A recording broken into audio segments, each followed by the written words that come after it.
L'intégration est une nécessité pour le développement du continent. Message du président Alassane Ouattara au cours de la séance thématique sur les sources de la croissance au Japon.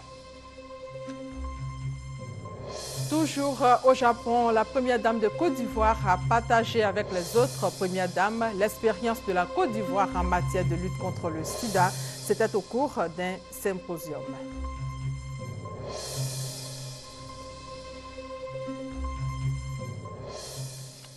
Bientôt, les administrations des douanes de la Côte d'Ivoire, du Burkina Faso et du Mali vont passer à l'interconnexion de leur système informatique.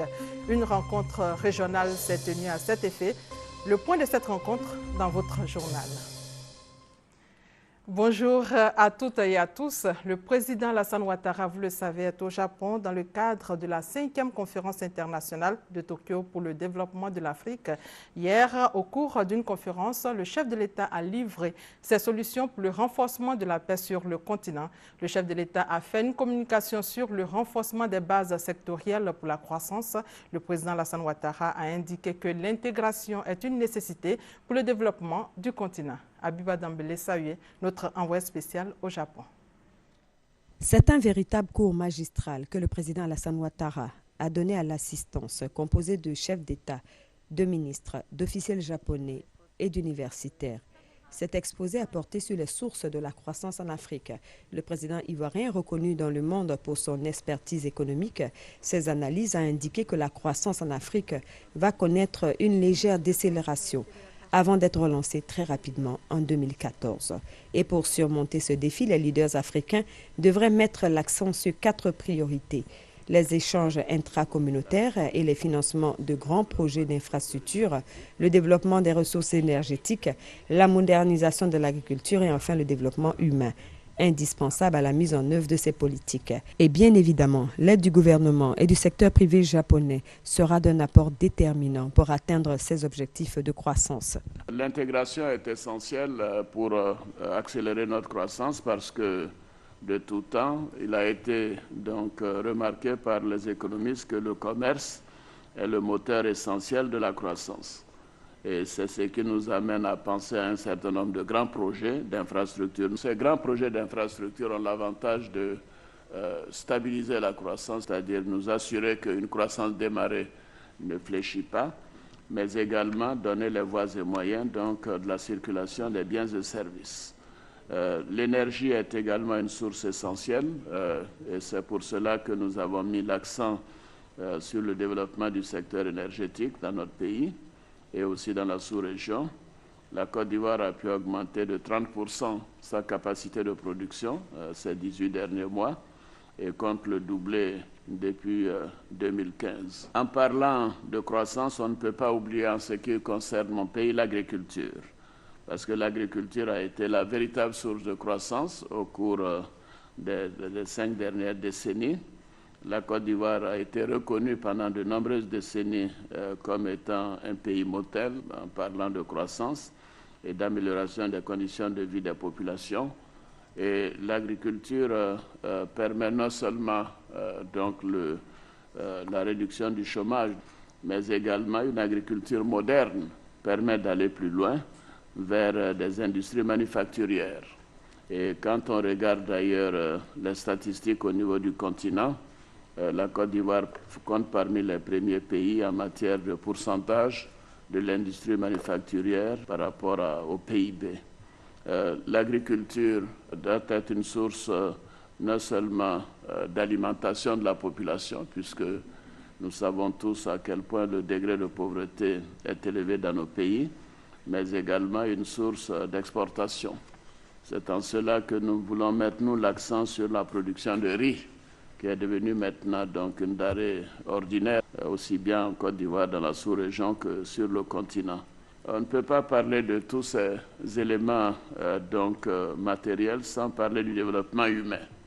Et je me réjouis des annonces qui sont faites par le président de la JICA concernant les investissements en ressources humaines, la formation, et là également en matière d'avance technologique, tout le monde connaît donc le rang du Japon et nous serions donc heureux que les autorités continuent d'en faire une priorité par rapport à leurs actions en matière de coopération avec le continent africain. Le président Alassane Ouattara a rendu hommage à la Banque africaine de développement qui présidait cette séance thématique, la BAD qui a repris ses financements à la Côte d'Ivoire et a encouragé les autorités japonaises à travers la TICAD à envisager des programmes de financement intégrés et de cofinancement avec la BAD qui a une grande expérience dans tous ces secteurs. Et puis, ajoutons que le Japon a décidé d'octroyer une aide de 16 000 milliards de francs CFA à l'Afrique sur les 5 prochaines années. Toujours au pays du soleil levant, le président Alassane Ouattara a accordé 4 audiences. Il a reçu successivement le président de la SFI, Société financière internationale, le directeur général de la FAO, l'Organisation des Nations unies pour l'alimentation et l'agriculture, les consuls honoraires de Côte d'Ivoire en Asie du Sud et le président béninois Yahi Boni avec qui il a parlé d'intégration sous-régionale. Abiba Dambélé Saoué. Agenda très chargé pour le président de la République, dont l'aura sur la scène internationale ne faiblit pas.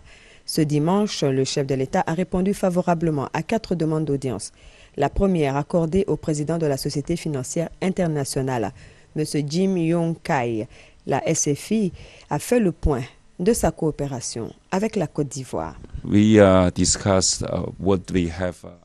Nous avons discuté de ce que nous avons fait ensemble sur ces 2 dernières années et nous avons également parlé de ce que nous voulons faire ensemble dans le futur. Et la semaine prochaine, il y aura une délégation d'AFC qui ira en Côte d'Ivoire et pour le moment, nous sommes très satisfaits de ce qu'AFC a pu faire en Côte d'Ivoire jusqu'à présent, et ainsi que le président aussi d'ailleurs. Puis ce fut au tour du directeur général de l'Organisation des Nations unies pour l'alimentation et l'agriculture, le docteur Graziano da Silva, d'être reçu par le président ivoirien, la FAO, qui veut s'impliquer dans le programme riz en Côte d'Ivoire. I first thank the president for all the support Côte d'Ivoire gives to FAO. Nous avons rencontré le président de la République pour le remercier pour le soutien qu'il nous a apporté personnellement et à la FAO. La Côte d'Ivoire est un pays important au niveau agricole, pas seulement pour la production nationale, mais également pour l'exportation vers les autres pays. Nous avons parlé avec le président de l'initiative sur la production du riz que nous allons engager avec le soutien du gouvernement du Japon dans le cadre de TICAD 5. Et la Côte d'Ivoire sera donc sur la liste des pays qui auront le soutien nécessaire pour le faire. Nous attendons également le ministre de l'Agriculture de la Côte d'Ivoire à la conférence annuelle. Et puis, nous sommes en train de recruter des Ivoiriens qui ont l'expérience pour travailler à la FAO. Le président Alassane Ouattara a accordé 2 autres audiences, l'une aux 4 consuls honoraires de Côte d'Ivoire après les États d'Asie du Sud-Est, à savoir l'Indonésie, les Philippines, la cité-État de Singapour et la Malaisie. Ces consuls honoraires ont fait le point de leurs activités au chef de l'État. Et pour clore cette série d'audiences, le président de la République a reçu son jeune frère, le président béninois Boni Yahi. Avec lui, les discussions ont porté sur les questions d'intégration sous-régionale et sur la sortie de crise au Mali. Après cette série d'audiences, le président de la République, accompagné de son épouse Dominique Ouattara, a pris part au dîner officiel offert par le Premier ministre japonais Shinzo Abe aux chefs d'État et de gouvernement présents à cette 5e TICAD. Lutte contre le VIH-Sida, les premières dames africaines à l'école japonaise. Un programme spécial a été concocté par le ministère des Affaires étrangères en collaboration avec le Centre japonais pour les échanges internationaux. C'était un symposium autour du thème « Parlons Sida, les défis communs de l'Afrique et du Japon ». La première dame de Côte d'Ivoire a pu partager l'expérience de la Côte d'Ivoire en matière de lutte contre le sida. Abiba Dambélé Saouye, une fois encore sollicité. L'objectif de ce symposium était de contribuer à faire reculer la pandémie du VIH en Afrique.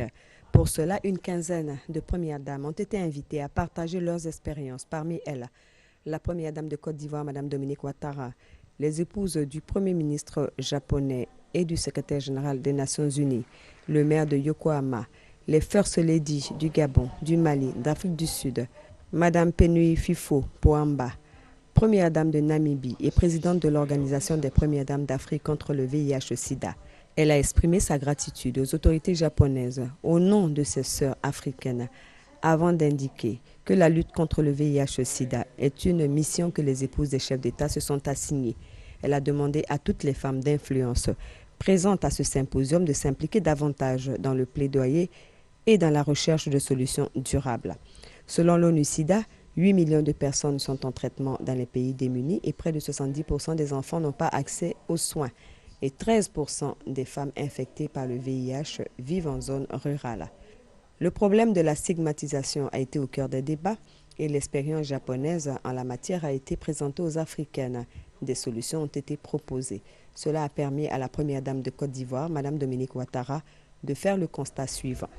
Comme vous le savez, cette réunion a été faite en marge du TICAD avec les autres premières dames et c'était très intéressant d'écouter les témoignages des uns et des autres et de voir aussi qu'au Japon, il y a des préjugés, il y a aussi beaucoup de choses à faire, donc c'était particulièrement intéressant, surtout pour la Côte d'Ivoire. Le symposium a donc été marqué par plusieurs interventions, notamment celle d'éminents chercheurs, les 2 lauréats du prix Hideo Noguchi pour leur recherche sur le VIH-Sida. Il s'agit des professeurs Peter Piot et du docteur Alex Coutinho. Ils ont reçu leur distinction dans la soirée en présence de l'empereur du Japon et de son épouse, l'impératrice, ainsi que des chefs d'État, accompagnés de leurs épouses et des sommités scientifiques invités au Japon. Ce communiqué officiel pour continuer à l'invitation de son Excellence M. Denis Sassou Nguesso, président de la République du Congo, son Excellence M.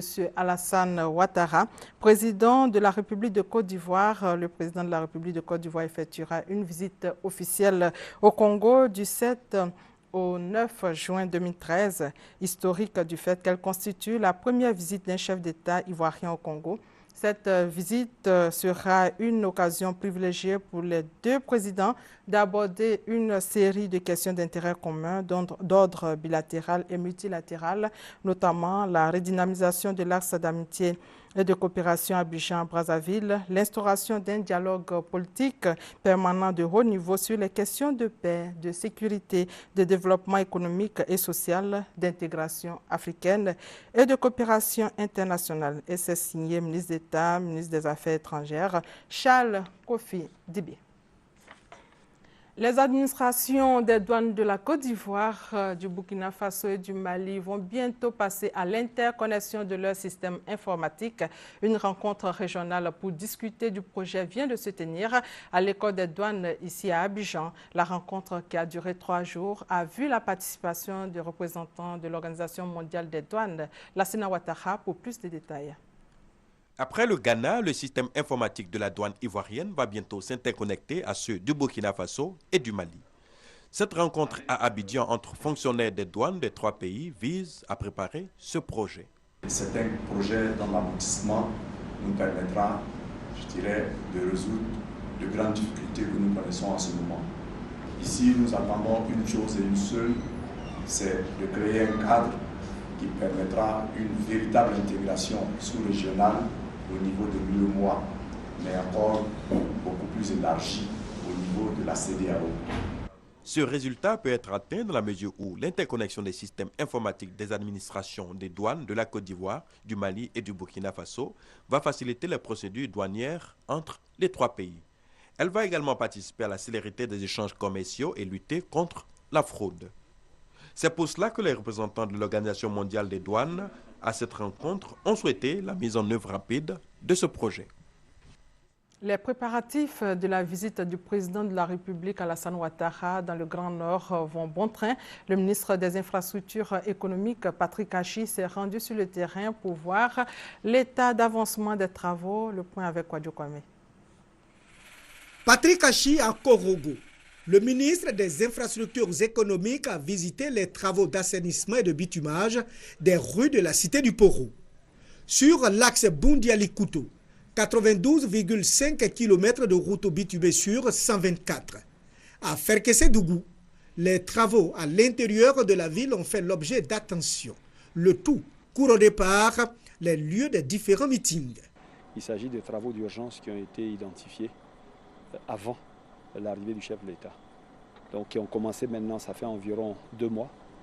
Et nous sommes venus voir un mois avant l'achèvement de ces travaux si ils sont effectivement avancés ou est-ce qu'il faut faire des correctifs. Les entreprises ont respecté dans la grande majorité des cahiers des charges en qualité et en délai qui leur étaient impartis. C'est vrai que nous avons constaté certains retards pour lesquels dès lundi nous allons prendre des mesures correctives afin que les retards constatés puissent être rattrapés dans les 4 semaines qui viennent.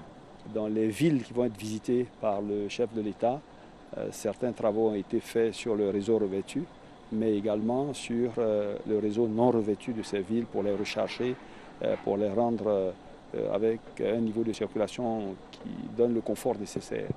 Et il y a également des réseaux interurbains, donc vous avez vu entre Boundiali et Korogo, vous avez également entre Boundiali et Ferké, et vous avez également, c'est jusqu'à Wangolo, à la frontière, puis il y a le tronçon également de Kanaolo à Korogo, mais il y a surtout ce tronçon sur lequel nous sommes actuellement, qui part de Ferké en passant par Tafiré pour aller vers Katiola jusqu'à Boaké et Amsokro, sur lequel on travaille déjà depuis un moment et pour lequel, là également, au cours des 4 prochaines semaines, la totalité des travaux doivent être achevés. S'agissant de l'approvisionnement en eau, des équipements modernes ont été acquis pour une meilleure fourniture.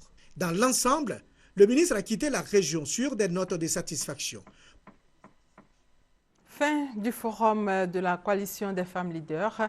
Les femmes se réjouissent d'avoir partagé leurs expériences sur le leadership avec leurs sœurs des pays de la sous-région. Elles veulent occuper désormais les postes de décision à 50%. Honorine Aingori.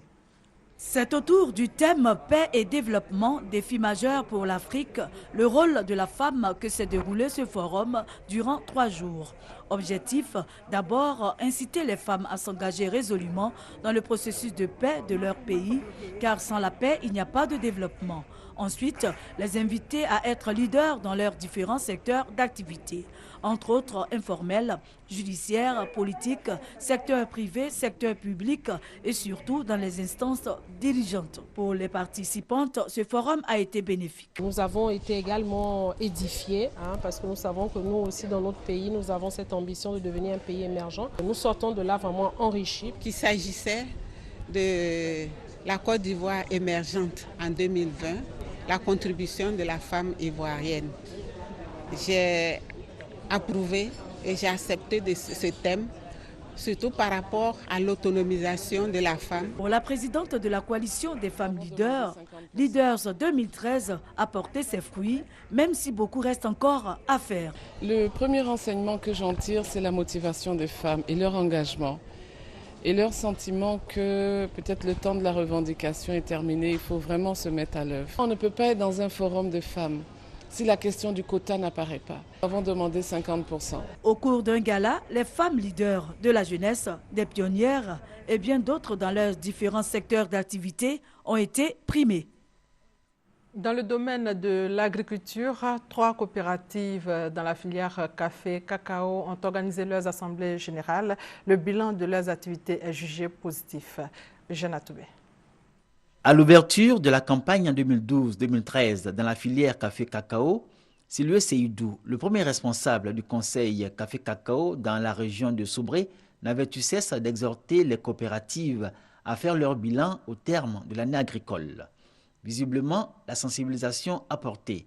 Illustration, les 3 coopératives du village de Nipi 2 dans la sous-préfecture d'Upoyo, créditées d'une excellente campagne au regard du rapport de leur gestion comptable respective.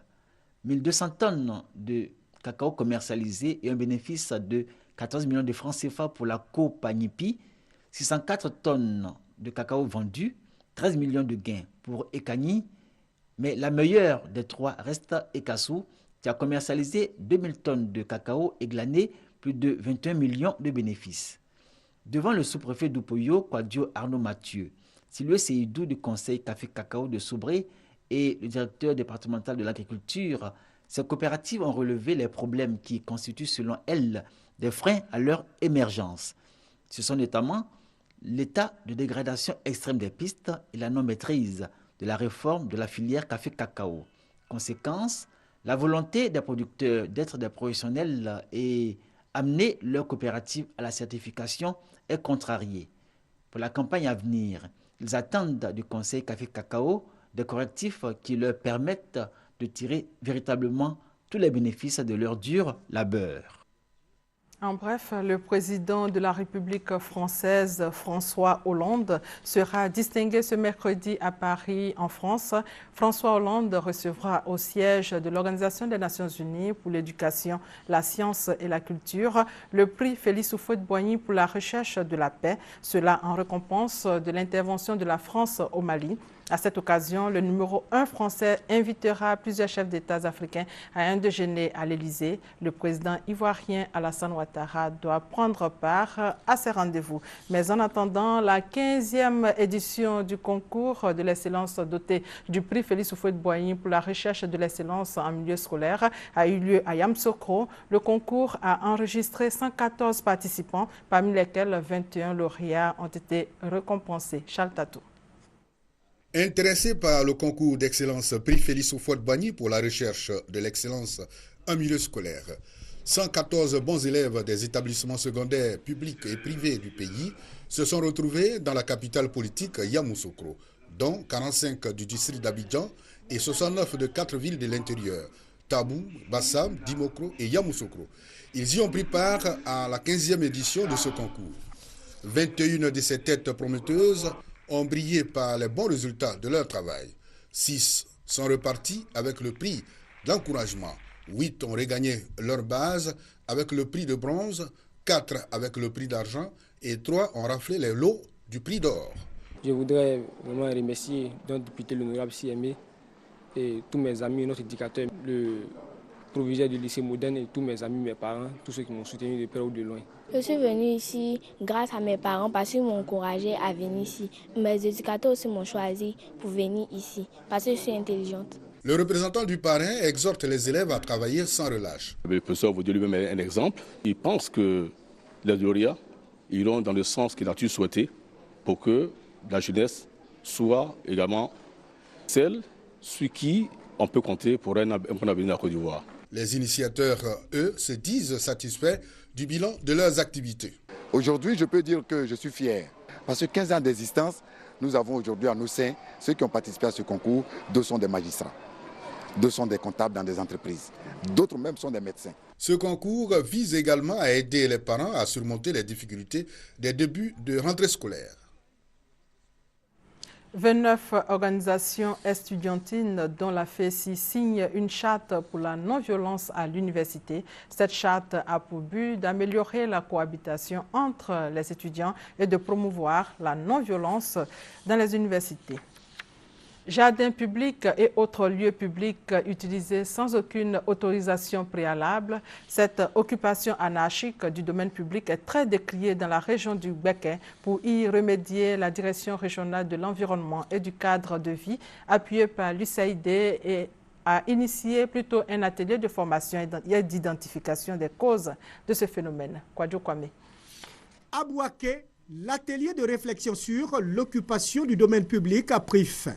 Objectif visé, établir un cadre d'échange sur la gestion du domaine public, identifier les causes et implications liées à l'occupation anarchique et préparer le plan et les thématiques de la consultation sur les solutions à la gestion du domaine public. Le séminaire d'aujourd'hui a consisté à examiner les causes fondamentales des ordres à Bouaké. Parce que l'occupation anarchique du domaine public fait qu'il n'y a plus de jardin, il n'y a plus d'espace libre, tout est devenu marché et même les arbres qui ont été coupés, l'environnement est tel que nous avons toutes des difficultés. Au cours de ces 3 jours de formation, plusieurs communications ont été faites, dont la connaissance du domaine public et du cadre institutionnel. On nous parle de construction anarchique. Effectivement, au marché, c'est comme ça. Mais pourquoi c'est comme ça? Parce qu'actuellement, Bouaké n'a pas de marché. Souvent, c'est ça qui arrive. C'est un commerçant qui s'en va poser. C'est un coin qu'on ne devrait pas poser. Il y a trop d'installations anarchiques à Bouaké. Nous utilisons mal les domaines publics. On souhaiterait qu'on sensibilise plus la population dans ce cadre et que les autorités aussi prennent leurs responsabilités. Cet atelier a réuni plus d'une quarantaine de participants issus des structures institutionnelles impliquées dans la gestion du domaine public, des organisations de la société civile, des ONG, des organisations des artisans, des commerçants, des transporteurs, des dignitaires religieux et chefs traditionnels. Et le Conseil national des transporteurs terrestres de Côte d'Ivoire se dote de nouveaux textes. Ces textes ont été adoptés au cours d'une assemblée générale. Cette assemblée générale a vu l'élection de Fadiga Vassiriki pour un mandat de 2 ans. Il annonce une campagne de sensibilisation sur l'alcool au volant. Ce communiqué de la Ligue professionnelle de football, la Ligue informe la presse et le public sportif que le match Africa Sport, Série Sport, comptant pour la 22e journée du championnat de Ligue 1, se jouera à huis clos aujourd'hui à 15h30 au stade Robert Champroux. Les représentants de médias seront admis au sein du stade sur présentation de la carte d'accès FIF. Une page religion avec la célébration de la Sainte Trinité à Diegonefla. La réconciliation, l'amour et la cohésion sociale ont été célébrés au son de la musique chrétienne. Chantal Akanda. L'église Saint-Joseph de Diegonefla s'est avérée exiguë à l'occasion de la célébration de ces 2 événements. La solennité de la Sainte Trinité, Père, Fils et Saint-Esprit, et le 20e anniversaire de la chorale Sainte Trinité de Diegonefla. Une chorale mise sur pied en 1990 par le père Julien Goré, aujourd'hui curé de la paroisse Saint-François d'Assise de Iri. À travers ces 2 célébrations, les initiateurs veulent créer entre les différentes communautés la cohésion sociale, la fraternité fragilisée depuis la crise post-électorale. À Diegonefla, l'heure est donc à l'amour et cet amour pour Dieu et pour les hommes qui a été chanté par 6 chorales dans les langues ban, dida, béninoise, baoulée et française. Des moments d'union entre les peuples, mais également moments de louange à Dieu, maître de l'univers. Le Père célébrant du jour a aussi invité les chrétiens à l'amour, à l'image de Dieu qui a envoyé son Fils sur la terre pour le salut des hommes. Aux membres de la chorale Sainte Trinité, l'homme de Dieu a demandé de toujours semer autour d'eux la fraternité, l'entente pour continuer cette œuvre d'évangélisation et de diffusion de la parole de Dieu. Il leur a surtout demandé de demeurer unis les uns aux autres dans un amour fraternel. L'événement a été marqué par des remises de dons et le maire Simon Bagrou a promis un orgue à la paroisse Saint-Joseph de Diegonefla. Les étudiants de la 4e promotion de l'école des adorateurs ont reçu leur diplôme d'études. À l'école des adorateurs sont dispensés des enseignements bibliques, mais aussi des techniques en chant qui permettront de donner aux futurs chantres tous les outils nécessaires pour accomplir fidèlement leur mission. Reportage Serge Gongomé, Gabriel Zani.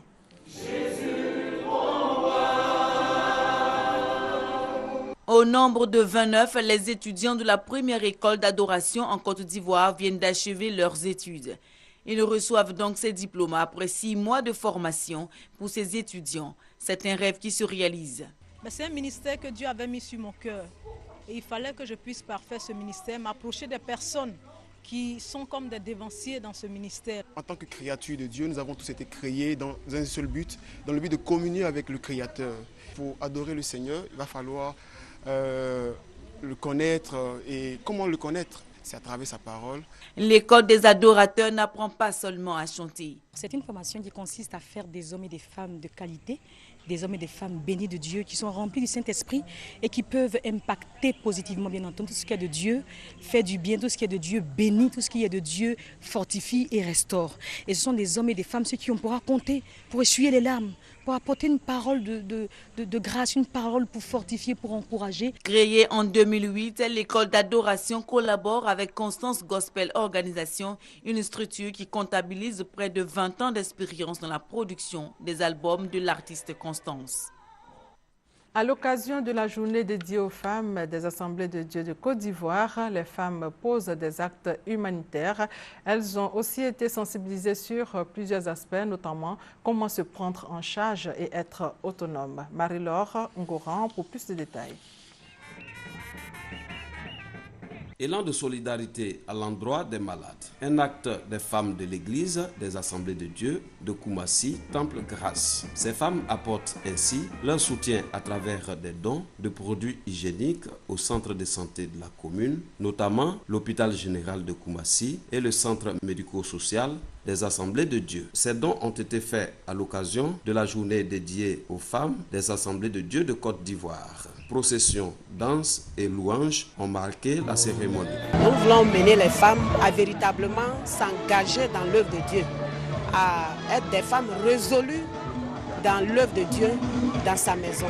C'est à cela que nous voulons faire parvenir les femmes, pour participer à la vie même de l'Église. Cette journée dénommée Journée de l'Action des ouvrières du Christ a été célébrée dans plusieurs églises des Assemblées de Dieu locales, notamment à Anyama. Comme leur sœur du temple Grâce, les femmes d'Anyama ont mis l'accent sur l'évangélisation, la prédication et les chants. Toutes les femmes ont été invitées à s'impliquer davantage dans la vie de l'Église en posant des actions sociales.